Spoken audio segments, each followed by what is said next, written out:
మా ఆయన చేతి వంటలో నిన్న రవ్వ దోశ ఎలాగా వేసుకోవాలో పెనం మీద చెప్పాను. ఈరోజు రవ్వ దోశ ఎలా కలపాలో చెప్తున్నాను. అంటే పర్ఫెక్ట్ కొలతలతో మనం చేసినట్టయితే క్రిస్పీగా వస్తుంది, ఎలా పడతాలో చేసుకుంటే మెత్తగా వస్తుంది. అందుకని పర్ఫెక్ట్ కొలతలు చెప్తున్నాను. నేను ఇప్పుడు చేసేది 15 దోశల దాకా, అంటే చిన్నవైతే ఒక 25 దోశల వరకు వస్తాయి. స్టార్ట్ చేద్దామండి.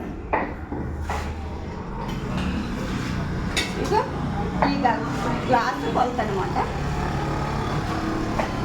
ఈ రవ్వ 2 గ్లాసులు మర. ఇది వరిపిండి 4 గ్లాసులు.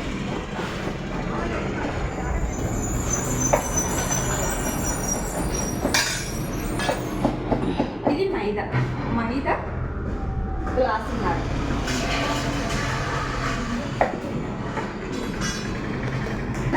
సాల్ట్ ఇంత, అయితే సాల్ట్ తక్కువ వేసుకోవాలి, ఎందుకంటే అదంతా వాటర్ పట్టలా ఉంటుంది కదా. ఎక్కువ వేసుకుంటే మళ్ళీ బాగుంది.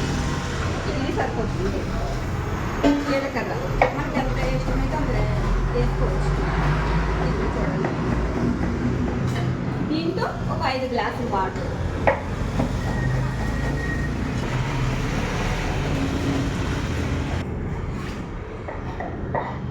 అంతే, ఇలా కలిపేసుకుంటున్నాయి.